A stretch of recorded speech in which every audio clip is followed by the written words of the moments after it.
Fala, pessoal! Hoje a gente vai mergulhar na história de um dos goleiros mais ousados e lendários do futebol mundial, René Higuita, que revolucionou a posição com sua coragem e estilo único. Se você curte futebol com emoção, criatividade e muita história boa, já deixa o seu like aqui embaixo, se inscreve no canal e ativa o sininho para não perder nenhum conteúdo. Bora conhecer de perto a carreira, as polêmicas e o legado desse ícone do esporte. Carreira. Ele não tinha a altura comum de um goleiro. Com apenas 1,75 m, muitos duvidavam que pudesse chegar longe debaixo das traves.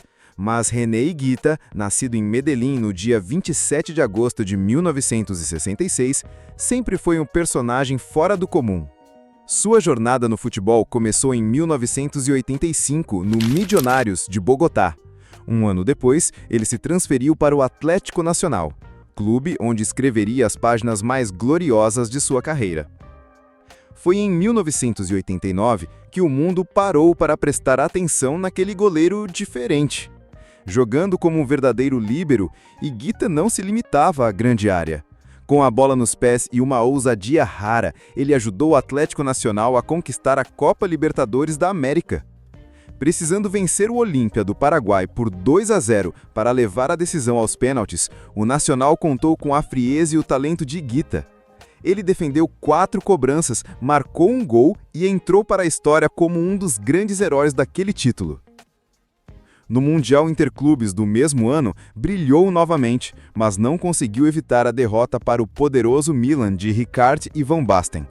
Ainda assim, sua reputação como goleiro revolucionário já estava consolidada.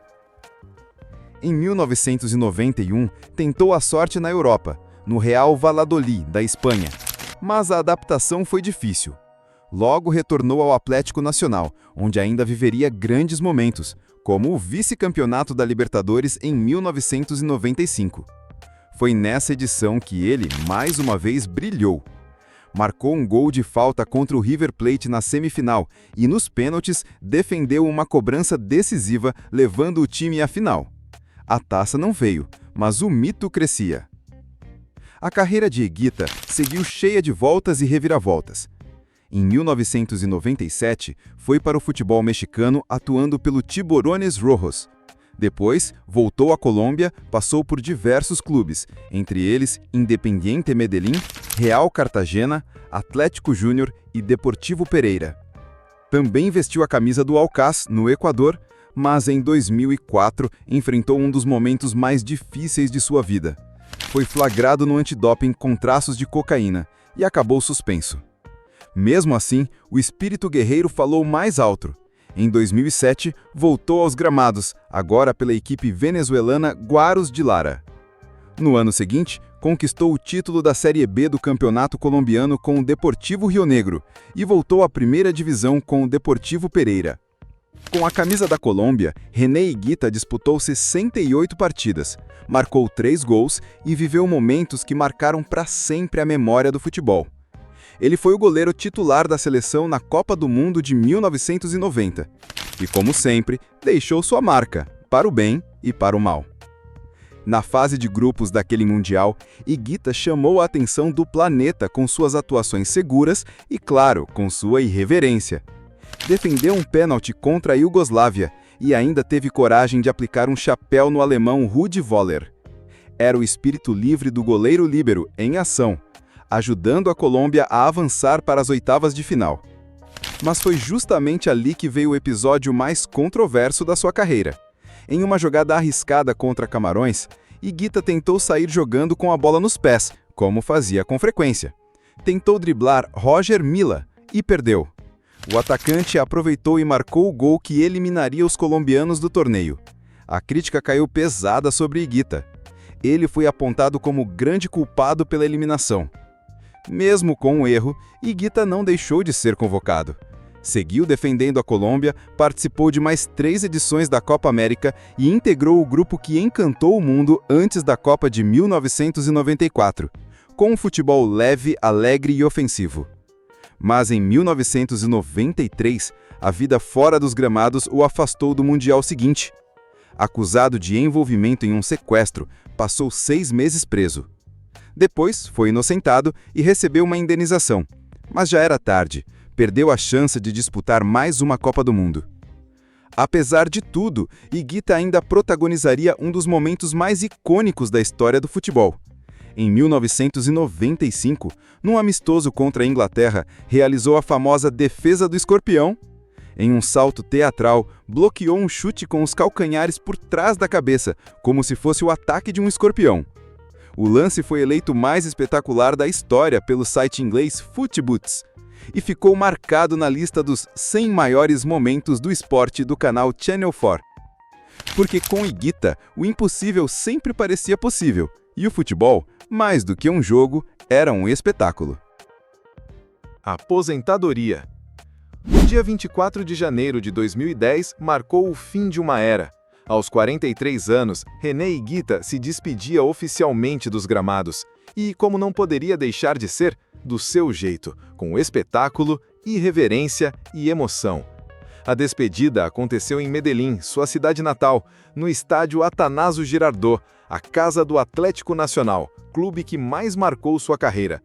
Diante de cerca de 21 mil torcedores, Higuita reuniu amigos e encarou a seleção de Antioquia, em um jogo festivo que mais parecia uma celebração à sua ousadia. E se alguém achava que ele iria se conter, se enganou. Higuita foi Higuita até o fim. Marcou um gol, fez defesas improváveis e, claro, presenteou os torcedores com sua marca registrada, a inesquecível defesa do escorpião. A arquibancada veio abaixo, era o delírio dos fãs diante de um ídolo que sempre colocou o espetáculo acima de tudo. No apito final, o público se levantou, aplausos, gritos, emoção no ar, e Higuita, chorando muito, deixou o gramado como viveu toda a carreira, de maneira intensa, verdadeira e inesquecível. O que faz Higuita atualmente? Desde que pendurou as luvas, René Higuita jamais deixou de brilhar. Só que agora o palco não é mais o gramado, e sim os bastidores do futebol, os palcos de eventos e as telas que celebram sua história. Após a aposentadoria, ele seguiu fiel à sua essência ousada, a do goleiro líbero corajoso, sempre um passo à frente do tempo. Em 2008, assumiu o cargo de preparador de goleiros no Real Valladolid. Depois, entre 2011 e 2016, trabalhou no Al Nassr, da Arábia Saudita. Mas foi em 2017 que o destino o trouxe de volta para casa. Retornou ao Atlético Nacional, clube onde se tornou ídolo eterno, agora como treinador de goleiros, função que ainda desempenha com paixão e dedicação. Fora das quatro linhas, Higuita também se reinventa como embaixador e palestrante. Em 2024, foi escolhido como um dos rostos da marca de apostas Betson na América Latina, ao lado de Zé Roberto. No mesmo ano, subiu ao palco do SBC Summit Latinoamérica em Miami com a palestra Fearless Football, René Higuita's Game Changing Impact, onde compartilhou suas experiências e a visão de um futebol inovador, sem medo de romper padrões. O carisma e o legado de Higuita também ganharam espaço na cultura popular. Em 2023, teve sua história contada no documentário da Netflix, Higuita, O Caminho do Escorpião, e em 2024 marcou presença no Fiesta del Fútbol, em Londres, evento que antecedeu o amistoso entre Espanha e Colômbia. René Higuita segue sendo o louco, não apenas pela ousadia que mostrou debaixo das traves, mas por sua capacidade de inspirar, ensinar e transformar. Prova viva de que para quem tem coragem de ser diferente, a aposentadoria é apenas o começo de um novo espetáculo. Patrimônio. René Higuita sempre demonstrou que fora de campo também sabe jogar um bom jogo financeiro. Hoje, o ex-goleiro é proprietário de uma finca em Guarné, Antioquia, onde vive com a esposa e guarda parte do seu legado. Uma casa simples, mas cheia de histórias e memórias, com um museu particular de camisetas, luvas e até chuteiras que marcaram sua carreira. Além desse refúgio na natureza, Higuita mantém um empreendimento rural com criação de gado, paixão que se transformou em negócio ao lado da família. Ou seja, ele não deixou a batida do campo, apenas trocou os gramados por pastos e currais. Mas nem só de verde ele vive. Nos anos 1990, adquiriu uma matriz urbana no bairro El Poblado, em Medellín, que estava registrada como mansão. Desde então, a propriedade está envolvida em disputas jurídicas porque o Estado alega que teria pertencido a figuras ligadas ao cartel de Medellín. Higuita afirmou que comprou de boa fé e que pagou por ela, atribuindo o impasse à lentidão da justiça. Quanto à sua fortuna, estimativas conservadoras apontam para algo em torno de 5 milhões de dólares, mais de 25 milhões de reais, com faturamento extra por meio de patrocínios e publicações nas redes sociais. Diferente de muitos ex-jogadores que investem em máquinas de luxo, Higuita opta pelo prático. Prefere modelos simples e robustos, alinhados com o estilo de vida do campo. Ele prioriza conforto e funcionalidade, nada de ostentação. Uma escolha que combina com a filosofia de patrimônio equilibrado e propósito de vida. Legado. René Higuita não foi apenas um goleiro, ele foi um revolucionário dentro de campo. Com sua ousadia, habilidade e aquele jeito único de jogar, mudou para sempre a forma como o mundo vê o goleiro. Mais que um guardião da meta, Higuita foi um líbero corajoso que arriscava, inventava e encantava. A defesa do escorpião, seu jeito mais famoso, se transformou num símbolo de criatividade e ousadia no futebol. E aí, se você gostou de conhecer mais sobre a vida e o legado desse ícone, já deixa seu like, se inscreve no canal e compartilha o vídeo. E me conta aqui nos comentários, qual momento do Higuita mais marcou você? Até o próximo vídeo!